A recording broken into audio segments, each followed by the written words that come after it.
Hey guys, what is up? It's Dusty here, and welcome back to another crypto video.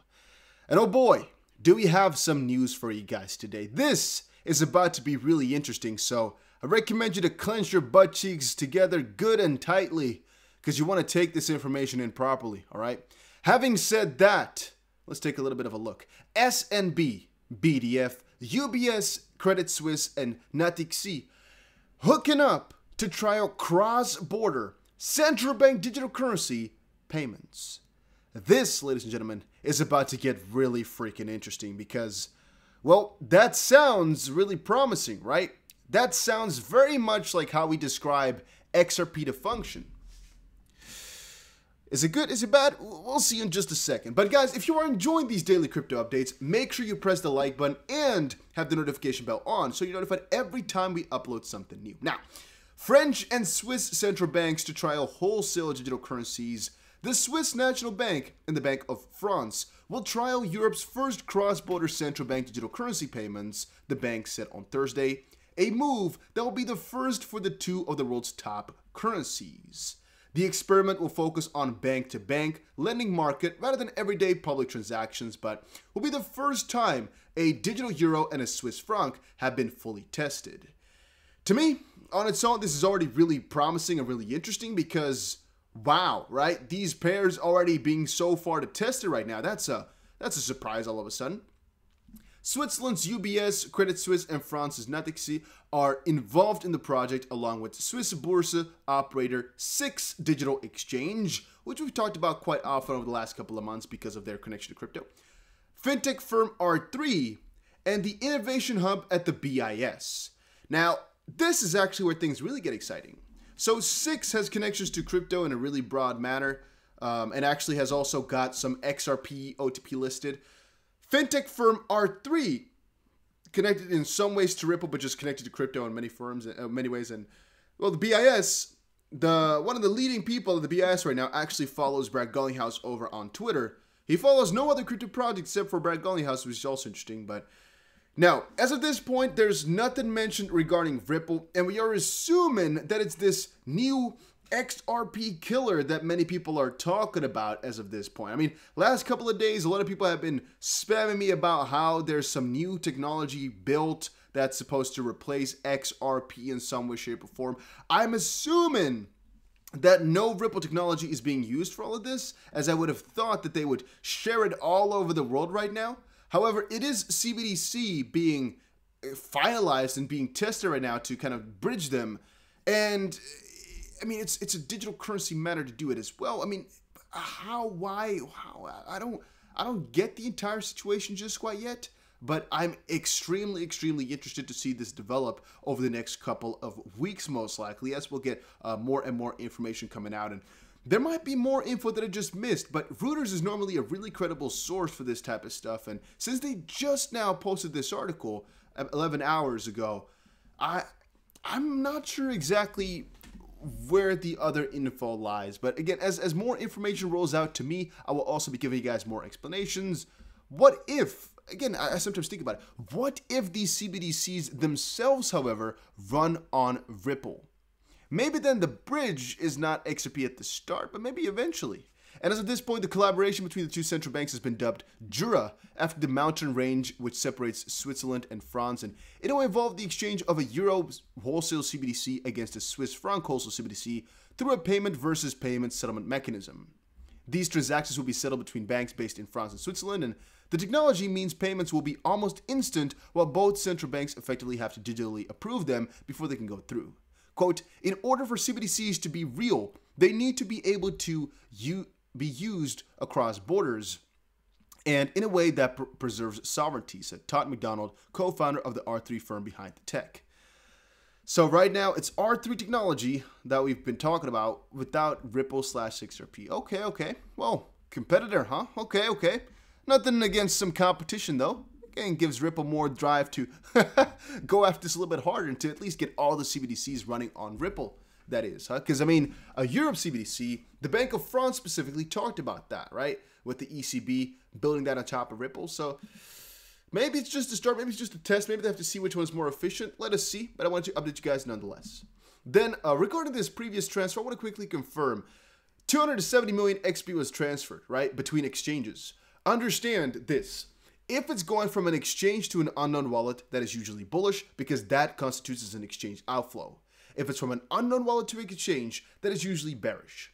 If it's from an exchange to exchange, you usually do not know unless it's an exchange like Coinbase or Bybit or anything like that.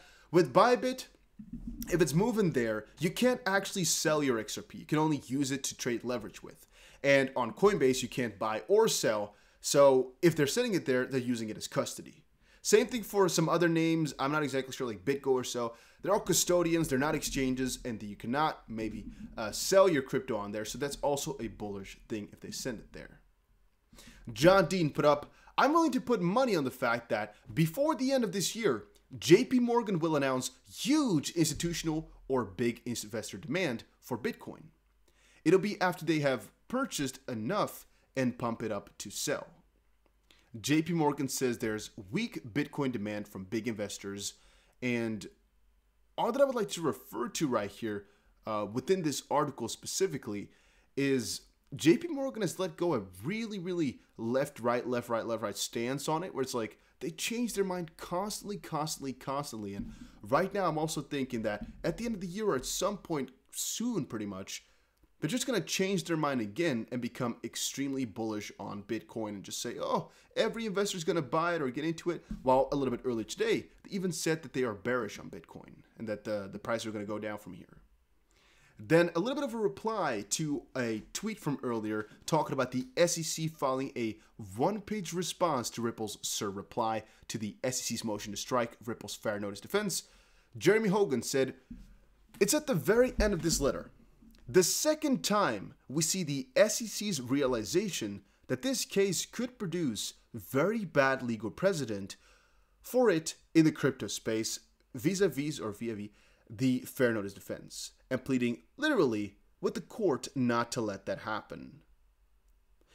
That's something to think about, right? That's just, I'm putting up some food for thought. And the Anders Lundberg said here, if the US is not allowed to innovate, that will not stop other countries using this tech to bypass SWIFT and have atomic settlement between each other.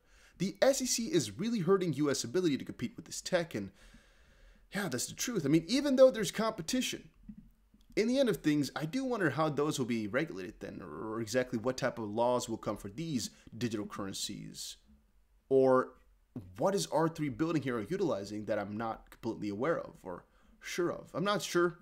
We'll see. All right, we'll see shortly here as I grab some more info, but I wanted to share this as quickly as I saw. Then Ripple lawyers say SEC is citing irrelevant evidence in the XRP lawsuit. This article was from yesterday, but all of a sudden today it got extremely trending. It is basically regarding the 70 other related SEC lawsuits. The SEC brought that up today, and according to the attorneys, half the cases the SEC has referenced in the report by Cornerstone Research involve ICOs, which Ripple didn't do, and the other half don't pertain the issuance of digital assets like XRP. So this refers to this right here. So the SEC put up a motion to strike Ripple's defense, and Ripple said, well, no, this defense is good because you didn't warn us. The SEC said, well, we have had 74 actions before this one. You should have known because of those that Ripple was next. Ripple says, no, we couldn't because, well, nothing is really relevant. And now the SEC put up again that, no, you really should have used those cases to know.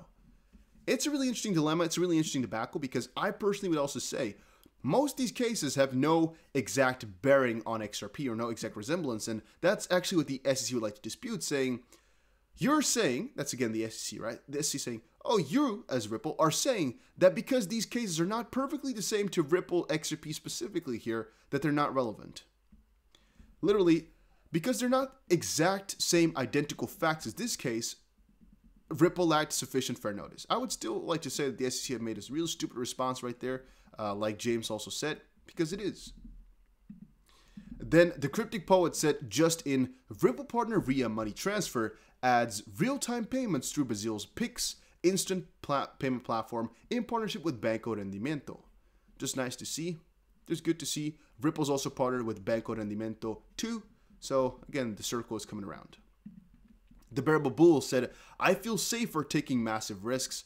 All I want to cover here is actually the fact that I personally think Ripple slash XRP is not that big of a risk, but then again, the risk to reward is just looking good. I think the chance of winning is pretty high, and the return on that one is ridiculously high too. So with that idea in mind, well, it's worth it for me to put my money into it. Make sure you always go and look for yourself whether or not the risk to reward is worth it for you and act accordingly.